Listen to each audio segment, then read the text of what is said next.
Hello everyone. चलिए, हम लोगों ने लास्ट क्लास में सेक्शन 206 के बारे में पढ़ा था।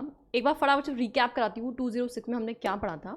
हमने वहाँ पे 3 बातों के बारे में पढ़ा था। Number 1 call for information, number 2 inquiry and number 3 inspection.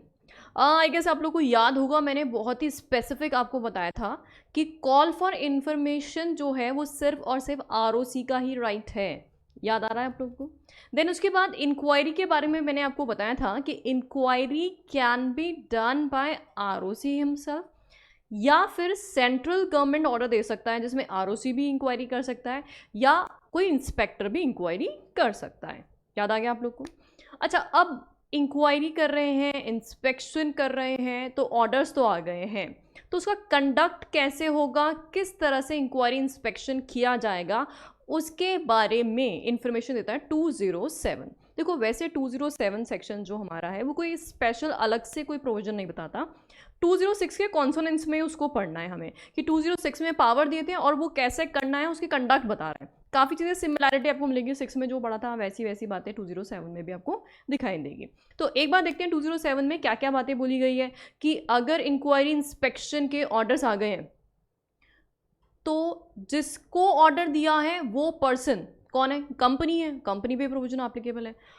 और उसके ऑफिसर्स, जिन जिनको नोटिस किया है, कंसर्न ऑफिसर्स जो भी हैं, वो लोग क्या करेंगे? उस रेस्पेक्टिव आरओसी को, ठीक है, और दूसरा कौन है? इंस्पेक्टर को।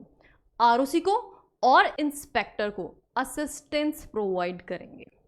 असिस्टेंस बोलूँगी मैम, कैसा असिस्टेंस? अब असिस्टेंस कैसा? उन्होंने बोला भाई इस दिन इतने बजे आ जाना, तो जाना पड़ेगा। वो आपके ऑफिस आए हैं, उन्होंने बोला ये डॉक्यूमेंट लेके आओ, तो आपको डॉक्यूमेंट सबमिट करने पड़ेंगे। बट याद रखना, जिस रिस्पेक्टिव इंक्वायरी और इंस्पेक्शन की बात हो रही है उसी के कंसर्न में डॉक्यूमेंट। ये नहीं कि आप अपने पर्सनल ईमेल्स भी शेयर करना स्टार्ट कर दो, ओ इंस्पेक्टर ने बोल दिया इन्फॉर्मेशन शेयर करो, और आप लगे पड़े अपने ईमेल आईडीज देने। नो, जिस रिस्पेक्टिव कंसर्न में इंस्पेक्शन हो रहा है, जिस रिस्पेक्टिव कंसर्न में इंक्वायरी की जा रही है, उसी के कंसर्न में जो भी डॉक्यूमेंटेशन वो डिमांड कर रहे हैं वो आपको सबमिट करने होंगे, प्रॉपर असिस्टेंस प्रोवाइड करना होगा। ये जिम्मेदारी है, रेस्पॉन्सिबिलिटी है उस रिस्पेक्टिव ऑफिसर की और कंपनी की। आपको पता है यहाँ पे जो आरओसी और इंस्पेक्टर है ना, वो एग्जैक्टली वही पावर एक्सरसाइज करते हैं जो कोर्ट के होते हैं, सिविल कोर्ट के होते हैं ना। आपने पढ़ा होगा सीपीसी के अंदर कि जो सिविल कोर्ट है वो समन कर सकता है, वो ऑर्डर दे सकता है, और कोई भी इंफॉर्मेशन या डॉक्यूमेंट डिमांड कर सकता है। जो सीपीसी में सिविल कोर्ट के पावर है, एग्जैक्टली वैसे ही पावर सेक्शन 207 में आरओसी और इंस्पेक्टर को भी दे रखे हैं। जस्ट इमेजिन, मतलब ये कोर्ट का पावर एक्सरसाइज करेंगे। तो देखते हैं क्या क्या सेक्शन में बातें दे रखी हैं। तो let's start with the language, where 207 subsection 1, what it says, where a registrar और इंस्पेक्टर, दो ही लोग हैं यहाँ पे, दोनों हैं, रजिस्ट्रार या इंस्पेक्टर। तो यहाँ पे रजिस्ट्रार भी हो सकता है, इंस्पेक्टर भी हो सकता है। क्या कर रहे हैं? What they are doing? Call कर रहे हैं किसके लिए? For books of accounts, other books and papers under section 206. It shall be duty of whom?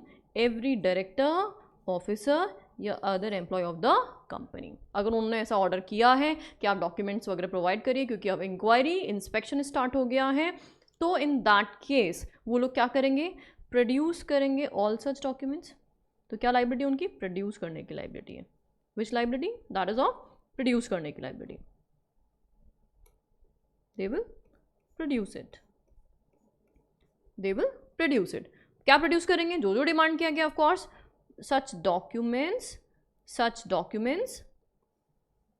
To the registrar और inspector and furnish him with such statements. तो document submit करेगा, statement submit करेगा, information submit करेगा, explanation submit करेगा। तो जो भी demand किया गया है in such form as may be registrar और इंस्पेक्टर में रिक्वायर, एंड और साथ ही में क्या करेगा? Render such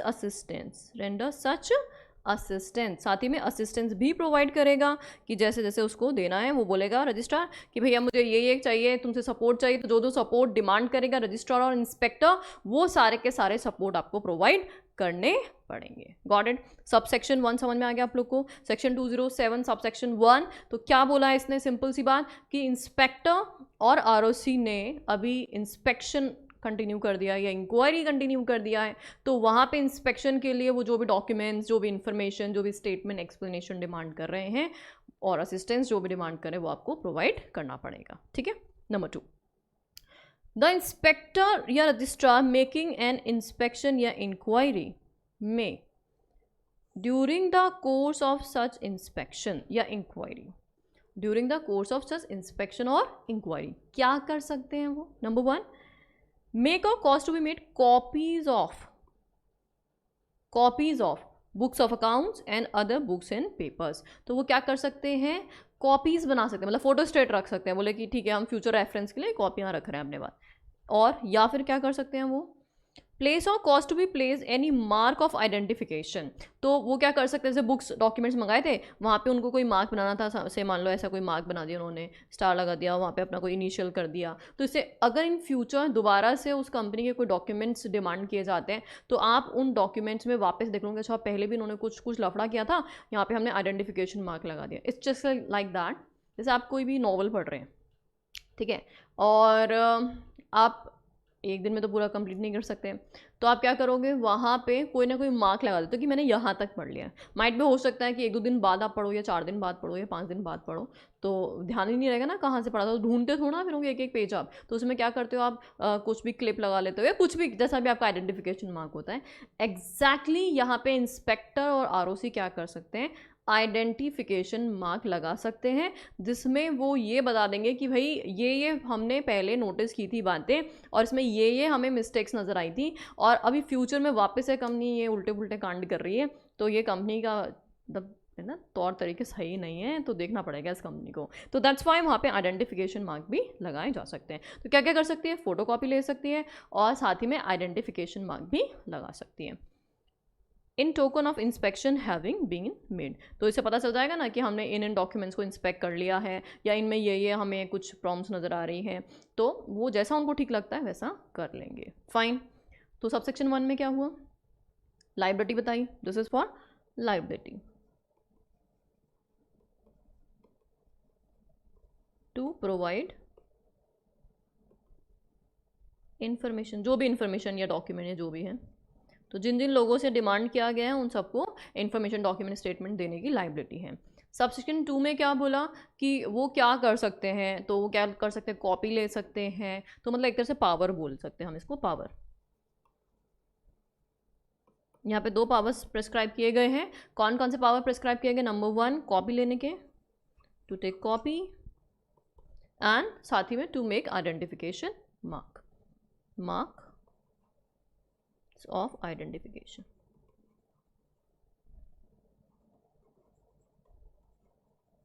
mark of identification, ठीक है।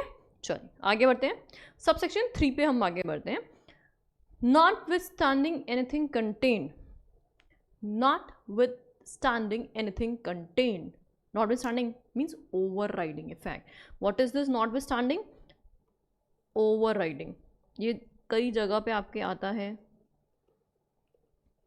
मीन्स कहीं भी कुछ भी क्यों ना लिखा हो, कहीं भी कुछ भी क्यों ना लिखा हो, हमें उससे कोई मतलब नहीं है, this section has over riding effect. तो होता है ना, इससे भाड़ में जाए बाकी जो कुछ भी बोल रहे हैं, जो इसने बोल दिया वो फुल फाइनल एंड बाइंडिंग है।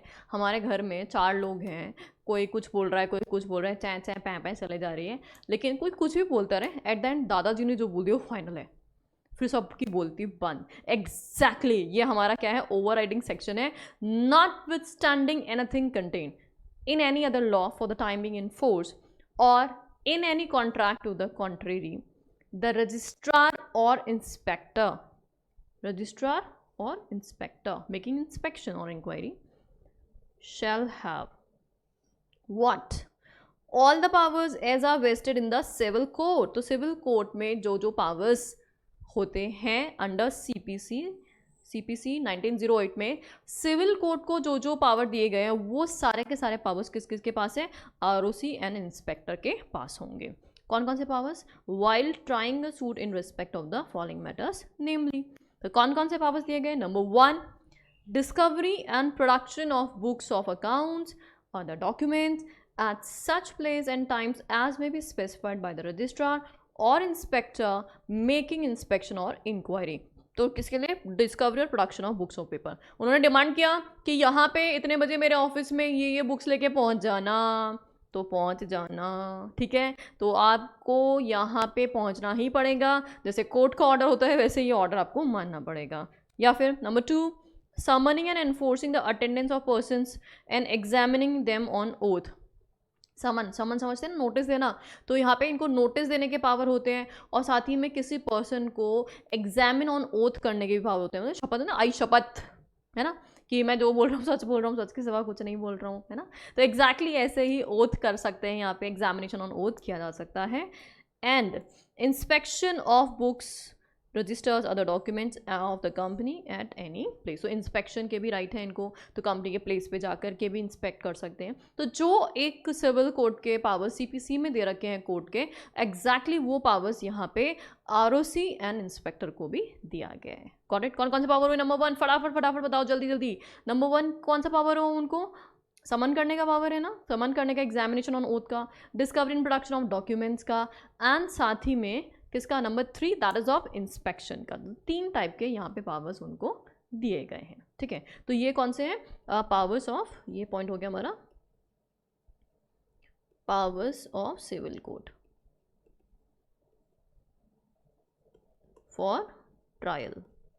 तो जब भी आप ट्रायल कर रहे हैं तो ट्रायल के लिए जो सिविल कोड के पावर्स होते हैं एग्जैक्टली वो पावर्स यहाँ पे फॉलो किए जाएंगे। चलिए नेक्स्ट है सबसेक्शन 4। तो section 207 subsection 4 what it says, if any director or officer, अब क्या करें, डिसओबे करते हैं। हमने बोला लाइबल है, सबसेक्शन 1 ने बोला था लाइबिलिटी है उन लोगों की कि वो सारी इंफॉर्मेशन प्रोवाइड करें, और नहीं करेंगे तो क्या कर रहे हैं वो, डिसओबेज। किसका डायरेक्शन, इशूड बाय ROC और इंस्पेक्टर अंडर दिस सेक्शन। तो director officer shall be punishable with imprisonment. मतलब आपकी होशियारी नहीं चलेगी, आप सोचो कि ठीक है ROC ने डिमांड किया तो किया है, हम तो नहीं दे रहे, कर लेगा, क्या कर लेगा, नहीं बहुत कुछ कर लेगा, पावर है उसके पास। सबसेक्शन 4 में क्या पावर दे रखा है, इम्प्रिजनमेंट का पावर है, एक्सटेंड टू 1 साल, 1 साल की जेल की सजा, एंड विद फाइन, एंड लिखा हुआ है, तो क्या हो गया, एक तो इम्प्रिजनमेंट,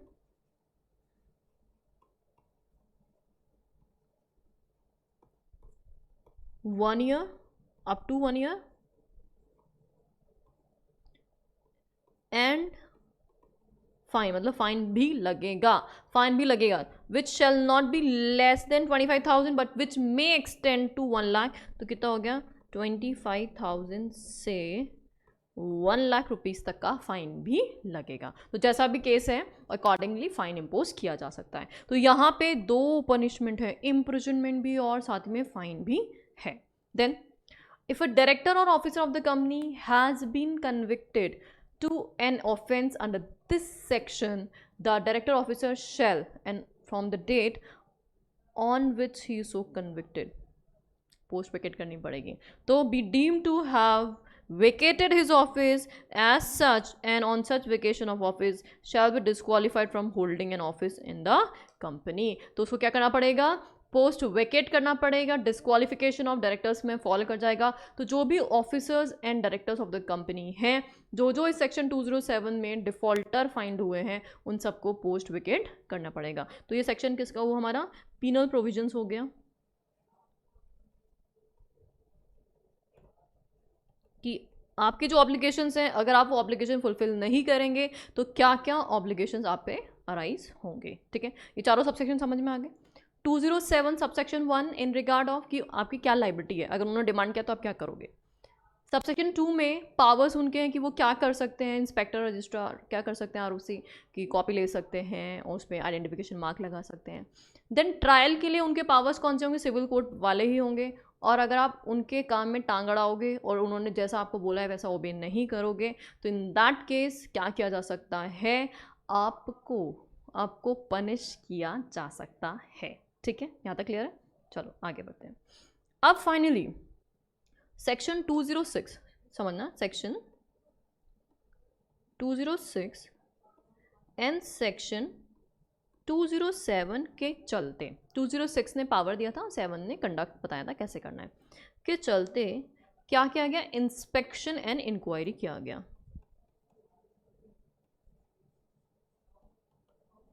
और इंक्वायरी किसने किया? बाय आरओसी या इंस्पेक्टर ने किया। ठीक है, तो अब इन्होंने जो भी इंस्पेक्शन इंक्वायरी किया उसको करने के बाद वो क्या करेंगे? सबमिट करेंगे अपनी रिपोर्ट।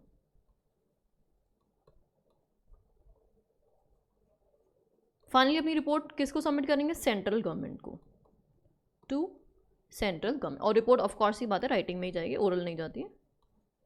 तो उनके जो फाइंडिंग्स थे वो सारे के सारी फाइंडिंग्स वो सीजी को सबमिट करेंगे कि इस इंस्पेक्शन में फाइनली कौन गिल्टी निकला है, कौन गिल्टी नहीं था, किसके अगेंस्ट में क्या क्या एविडेंस मिले हैं, वो सारी की सारी चीज़ें जो हैं वो किसको सबमिट करेगा? सेंट्रल गवर्नमेंट को सबमिट करेगा। और अगर उनको लगता है तो वो रिकमेंड कर सकते हैं कि भाई इन्वेस्टिगेशन होना चाहिए कंपनी का, इसका मतलब नेक्स्ट स्टेप पे मूव करने के लिए बोल सकते हैं। तो रिपोर्ट में क्या कर सकते हैं? रिकमेंड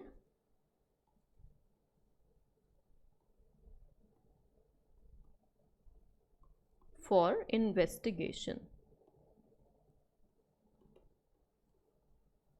इन्वेस्टिगेशन क्या है वो हम आगे नेक्स्ट सेक्शन में पढ़ेंगे, सेक्शन 210 से स्टार्ट होगा। तो अभी इन्वेस्टिगेशन के बारे में बात नहीं कर रहे, अभी हम सिर्फ इंक्वायरी इंस्पेक्शन की बात कर रहे हैं। तो इंक्वायरी या इंस्पेक्शन में अगर उनको लगता है कि अब हमें अगले स्टेप पे बढ़ना चाहिए इन्वेस्टिगेशन पे, तो इन्वेस्टिगेशन के लिए डिमांड भी किया जा सकता है। तो let's understand the language. The registrar और inspector shall after the inspection और an inquiry submit a report in writing to the central government along with such documents if any. The report may include a recommendation that further investigation into the affairs of the company is necessary, giving his reasons in support. Got it? Clear है सबको ये बात? चलिए, ये हमारा section 208 हो गया। अच्छा, एक बार फटाफट से रिकैप करते हैं। 206 में call for information, inquiry, inspection. 207 में conduct of inspection and inquiry. 208 में सबमिशन ऑफ रिपोर्ट। अब एक 209 जो है वो है सर्च एंड सीजर का। देखो, सर्च एंड सीजर इस रेस्पेक्टिव जो हमारे प्रोविजन है उनमें हम 2 बार पढ़ेंगे। तो अभी जो हम सर्च एंड सीजर पढ़ रहे हैं वो इंक्वायरी इंस्पेक्शन के कंसर्न में पढ़ रहे हैं, सेक्शन 209 के कंसर्न में पढ़ रहे हैं। इन्वेस्टिगेशन जब आएगा तो वहाँ पे अलग पढ़ेंगे हम। अभी फिलहाल हम सर्च एंड सीजर किसका पढ़ रहे हैं, तो इसलिए दोनों को मैसअप मत कर देना। हम अभी सेक्शन 209 के सर्च एंड सीजर की बात कर रहे हैं। ठीक है, तो लेट्स स्टार्ट। तो क्या किया जाएगा? अच्छा, सर्च एंड सीजर को जनरली समझते हैं। सर्च एंड सीजर का मतलब क्या होता है कि आप किसी प्लेस पे एंटर करोगे, ठीक है, एंटर करके वहाँ पे सर्च करोगे, है ना। आपने बहुत सारी मूवीज रेड देखी होगी। रेड तो क्या क्या था, अजय देवगन ने उसके प्लेस पे एंटर किया विद असिस्टेंस, इतने सारे लोग मिल करके वहाँ गए थे, है ना, क्योंकि उनको पता था कि भैया जिसके घर पे आप रेड लगाने जा रहे हो वो बहुत बड़ा पॉलिटिशियन है और वो आपको वहीं पे हलाल करवा सकता है। तो इसलिए आप प्रॉपर असिस्टेंस के साथ वहाँ पे गए थे, क्योंकि घर में अगर फीमेल्स हैं तो फीमेल असिस्टेंस आपको चाहिए होगा, और बाकी अच्छी खासी टीम लेकर के आप वहाँ एंटर कर रहे हो और वहाँ पे एक एक जगह छान रहे हो। आपको अलमारी तोड़नी पड़ रही तो अलमारी, पिलर तोड़ना है तो पिलर तोड़ रहे हो, सीलिंग तोड़ रहे हो, ऐसा ही होता है ना। This is called search. अब उस सर्च में आपको जो जो चीज़ें मिल रही हैं, अगर आपको लगता है सीज करने के रिक्वायरमेंट है तो आप उसको वहाँ पे सीज भी कर सकते हो, ठीक है। लेकिन ये सारे काम करेगा कौन? कौन करेगा? वही हमारा इंस्पेक्टर एंड रजिस्ट्रार। क्या खुद से कर सकते हैं वो काम? No ways. आप किसी की भी प्रॉपर्टी पे इस तरह से एंटर करते हो तो स्पेशल कोर्ट की अप्रूवल से ही ये सारे काम किए जाते हैं। ये थोड़ी ना मेरा मन कर रहा है, मैं आरओसी हूँ और मेरा मन कर रहा है मुझे इस बंदे से बदला लेना है, इस पर्सन से बदला लेना है, इसने मुझे रिश्वत नहीं खिलाई थी और मैं पहुँच गई उसके रेड लगाने। नो वेज, ऐसा नहीं कर सकते। पहले मुझे क्या करना पड़ेगा? स्पेशल कोर्ट से अप्रूवल लेनी पड़ेगी एंड देन उसके बाद ही मैं सर्च एंड सीजर कर सकती हूँ। देखिए, कॉल फॉर इन्फॉर्मेशन के लिए, इंक्वायरी इंस्पेक्शन के लिए आपको कोर्ट की अप्रूवल की कतई ज़रूरत नहीं थी, लेकिन जब आप किसी के प्रेमाइसेस में एंटर करते हैं और वहाँ पे सर्च स्टार्ट कर देते हैं और वहाँ के डॉक्यूमेंट सीज करना स्टार्ट करते हैं, तो डेफिनेटली आपको क्या करना पड़ेगा, स्पेशल कोर्ट से अप्रूवल लेना पड़ेगा। तो लेट्स स्टार्ट, इसका प्रोसेस समझते हैं, बहुत ही इंटरेस्टिंग सा प्रोसेस है। Let's see section 209 search and seizure. देखो सबसे पहले हमारे पास है एक स्पेशल कोर्ट। स्पेशल कोर्ट मतलब जहाँ भी आपका जुडिक्शन लग रहा है वो स्पेशल कोर्ट पे आप जाएंगे और उस स्पेशल कोर्ट से क्या लेना है, ऑब्टेन करना है अप्रूवल। तो after obtaining an order, after obtaining an order, तो मतलब ऑर्डर लेना कंपलसरी है, बिना ऑर्डर के डायरेक्टली नहीं कर सकते इस काम को। तो after obtaining an order from special court for seizure of such books and papers, court से अप्रूवल आ गई। अब क्या करोगे, किसने ली अप्रूवल, आरओसी ने या फिर इंस्पेक्टर ने, दोनों में से कोई भी कर सकते हैं। ये सारा काम जो था हमारा सेक्शन 20678 में, सिर्फ एक कॉल फॉर इन्फॉर्मेशन छोड़ दो, उसके अलावा सारा काम कौन कौन कर रहे थे, या तो हमारा आरओसी कर रहा था या हमारा इंस्पेक्टर कर रहा था। तो आरओसी और इंस्पेक्टर जो भी काम कर रहा था वो स्पेशल कोर्ट के पास गया, वहाँ से उन्होंने अप्रूवल ऑब्टेन कर ली, ऑर्डर आ गया कोर्ट का। अब क्या करेंगे, क्या करेंगे, enter with such assistance and such place where such books और पेपर्स आर कैप्ट। तो देखो अकेले तो बस की बात नहीं है, अकेले तो कभी भी कोई भी इंस्पेक्टर या आरओसी जाता नहीं है ना, और इवन आरओसी है तो वो तो अकेले कभी भी नहीं जाएगा, वो तो इंस्पेक्टर्स के साथ में लेके जाएगा। तो enter with such assistance, such assistance लिखा है जितना आपको रिक्वायर्ड है, जितने बड़े आदमी के यहाँ पे आप गला पकड़ने जा रहे हो ना उतना बड़ा आपको असिस्टेंस चाहिए होगा। मान लीजिए आज आप एक कोई लिस्टेड कंपनी है, मुकेश अंबानी की कंपनी में जाकर सर्च करना चाह रहे हो, तो ऐसे ही 4 लोग मिलकर के चले जाएंगे वहाँ पे, ऐसे थोड़े ना। तो वहाँ पे आपको अच्छा खासा असिस्टेंस चाहिए होगा, तो वहाँ पे एक प्रॉपर टीम बना के जाइए। इतना बड़ा ऑफिस है, आप एक केबिन में जा रहे हो, पता चले दूसरे केबिन में तो तब तक सारे डॉक्यूमेंट छपाया हो गए, तो यू कैन डू दैट।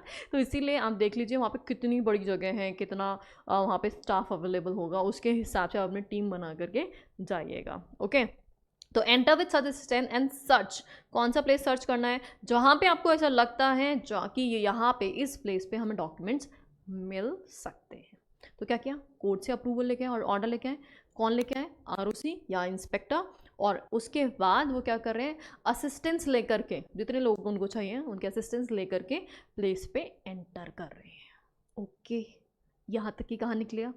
अब क्या करेंगे, now what they will do, seize as he consider necessary, seize कर सकते हैं। क्या सीज कर सकते हैं, बुक्स एंड पेपर्स। उनको लगा यार ये डॉक्यूमेंट कंपनी रफा दफा कर देगी, एकदम सफाया कर देगी, इसको ख़राब कर देगी या चेंज कर देगी, कुछ भी कर सकती है, तो वो सीज कर सकते हैं।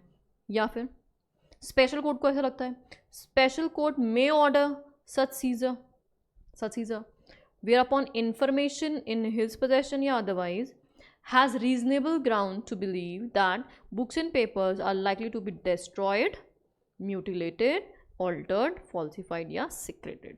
तो अगर ऐसा कुछ भी लगता है कि ऑल्टर कर सकते हैं, छुपा सकते हैं उसको, फॉल्सीफाई कर सकते हैं, मतलब कुछ भी ऐसा लग रहा है आपके पास कि कंपनी इन डॉक्यूमेंट्स में कुछ भी हेरफेर कर सकती है, तो इन दैट केस क्या किया जा सकता है, उनको सीज किया जा सकता है। ठीक है, सीजर मतलब हम वहाँ से उठा करके लेके आ गए हैं। Documents and books and papers हैं तो हमने क्या कर दिया, उसको उठा के लेके आ गए, या सीपीयू में पड़ा तो सीपीयू को सील लगा के लेके आ गया, तो इस तरह से सीजर कर दिया। ओके, देन कितने दिन के लिए सीज करेंगे, विद इन 180 डेज। कितने दिन के लिए होता है ये, 180 डेज के लिए होता है। तो अब 180 डेज के बाद उनको क्या करना पड़ता है, रिटर्न करना पड़ेगा। मैक्सिमम 180 डेज के लिए सीजर किया जा सकता है। उसके बाद द रजिस्ट्रार और इंस्पेक्टर शैल रिटर्न, और 180 डेज के बाद तो रिटर्न करना ही पड़ेगा। क्या रिटर्न करोगे, जो लेके आए थे वही तो रिटर्न करोगे। किसको करोगे, जिससे लेके आए थे उसी को करना।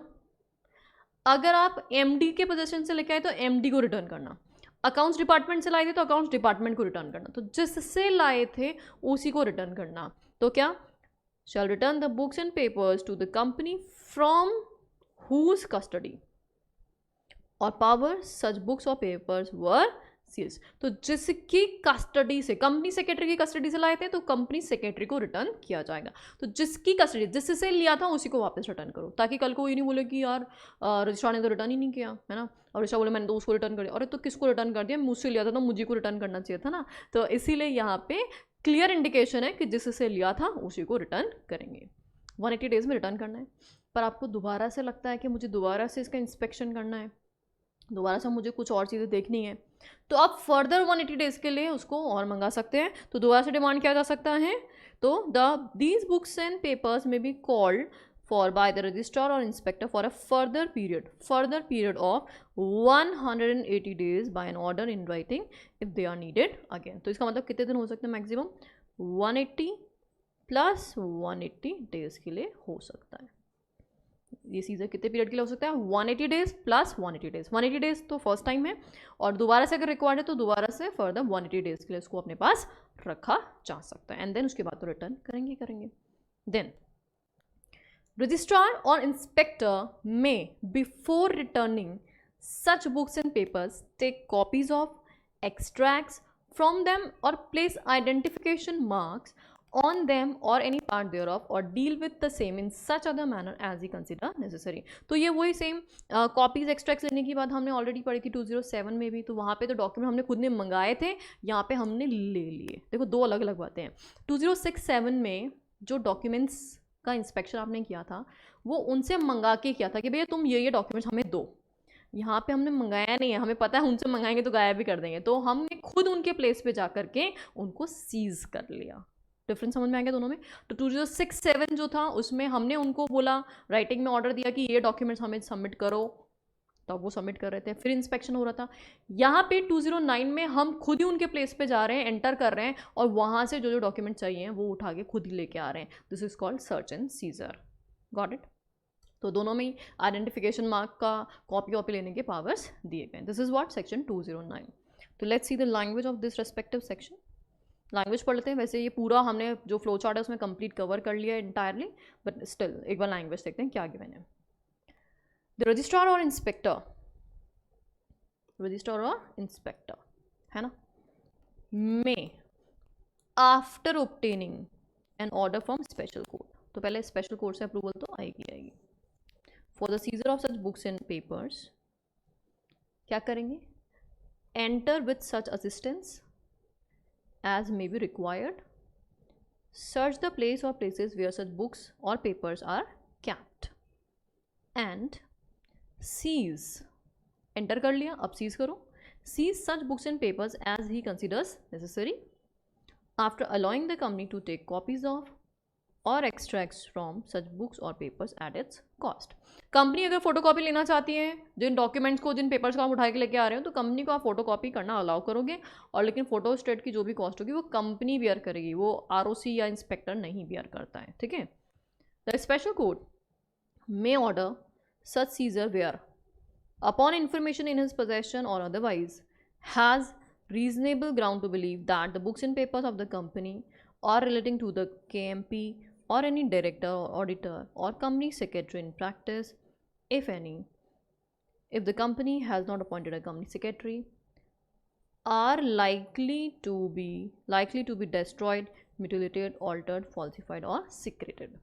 ठीक है। तो ये हमने चार्ट में भी पढ़ लिया था, यहाँ पे थोड़ा डिटेल में आ गया है। तो अगर कोई भी इन्फॉर्मेशन जो कंपनी से रिलेटेड करती है, उसके KMPs के, उसके डायरेक्टर्स के, उसके ऑडिटर्स के कंसर्न में जो भी कोई रजिस्टर्स, बुक्स एंड पेपर्स हैं, और आपको रीज़न जो बिलीव है कि वो registers and books and paper destroy हो सकते हैं, फॉल्सीफाई हो सकते हैं, तो स्पेशल कोर्ट ऑर्डर कर देगा सीजर का। ठीक है।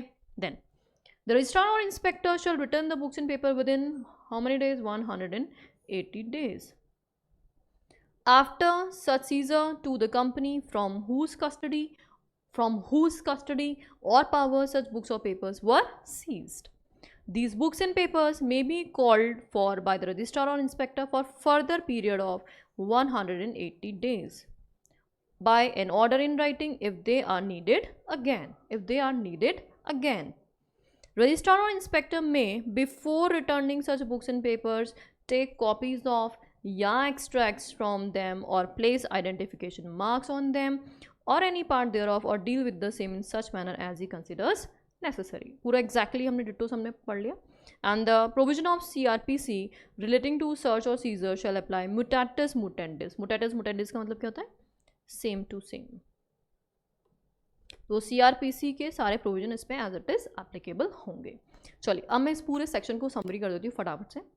सबसे पहले रजिस्ट्रार और इंस्पेक्टर को स्पेशल कोर्ट से अप्रूवल लेके आनी, ऑर्डर लाना है।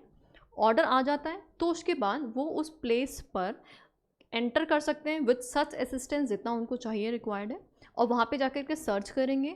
और सर्च करने के बाद वहाँ पे कोई भी डॉक्यूमेंट्स वगैरह उनको लगता है कि वो फॉल्सिफाई हो सकते हैं, डिस्ट्रॉय हो सकते हैं, तो उनको सीज़ कर सकते हैं। तो इवन खुद से स्पेशल कोर्ट भी सीज़र का ऑर्डर दे सकता है।